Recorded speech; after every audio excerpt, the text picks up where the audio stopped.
Muling nagbabalik ang inyong kaprimo. Okay, sa videong ito, mapapanood natin yung actual footage kung saan malalaman natin kung pinagsisisihan ba ni VP Sara yung sinasabing banta niya sa ating Pangulong Marcos.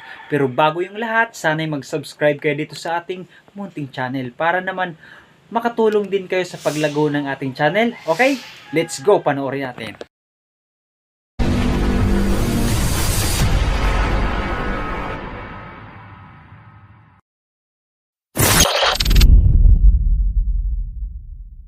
Do you regret saying or making such threat to the President and the First Lady and the Speaker? No, ma'am. Buti na yung alam nila, ma'am, na pag namatay ako, hindi talaga ako, I will not die in vain.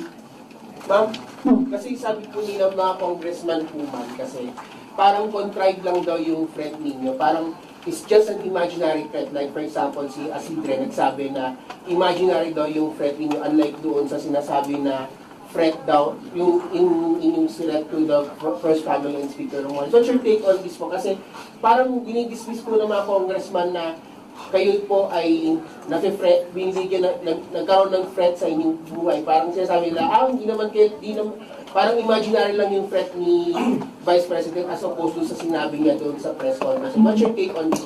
Yes, we have documents, sir. We have screen caps, we have photos, we have police blotters, we have everything on file. But I never talked about it before because I felt na it was part of my job as Vice President. You get that? Diba? So, and it does not affect my work. So, all the more that it was inconsequential for me at the time. But right now, seeing that they are picking out words that I said and making a case out of it and saying that these are threats. So, I think they should start with, where is this coming from? That is the question that they should ask themselves. But I don't think they'll ever ask that of themselves.